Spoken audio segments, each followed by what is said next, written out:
So the first type of caption I mentioned was that ID or ident, short for identification caption. This identifies the individuals with the first and last name and their grade.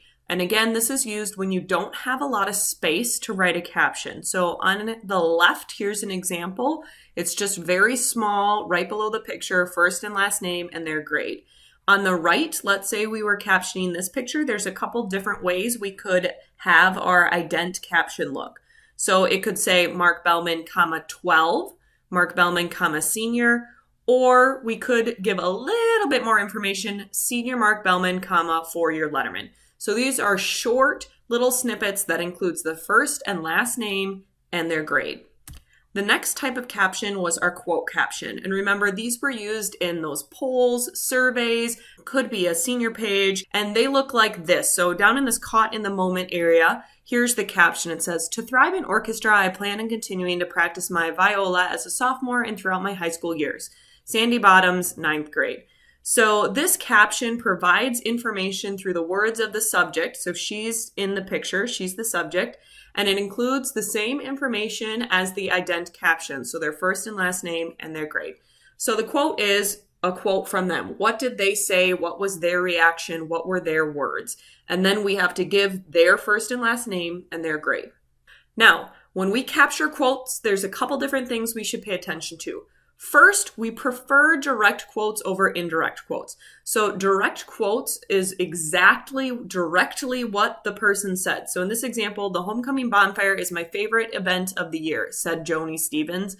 It's so fun to hang out with friends on a cool fall night.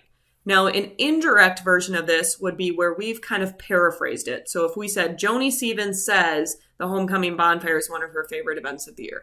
The reason we prefer direct quotes over indirect quotes is sometimes they're just more interesting and it's more relevant to that person.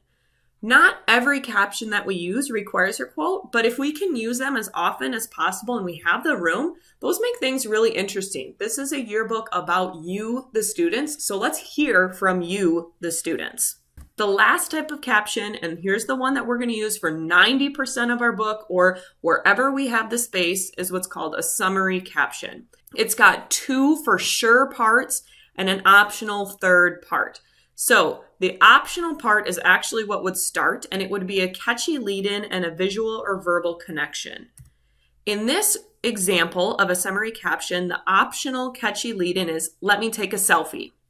Then we have our first sentence. The first sentence should identify using first and last names everybody in the picture, and it should answer the what's going on, when, where, why, any of those 5 W's and the H. It should be written in present tense. So the first sentence here is, in Greer, Arizona, Jackson Maas, Nicholas Gregory, and Kyle Groms visit the Sunrise Ski Resort to snowboard over break.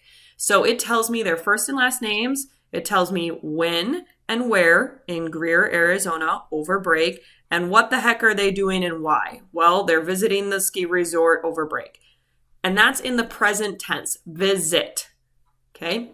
The last sentence in this case is what happened next or a quotable reaction. And it's in past tense because it's what happened.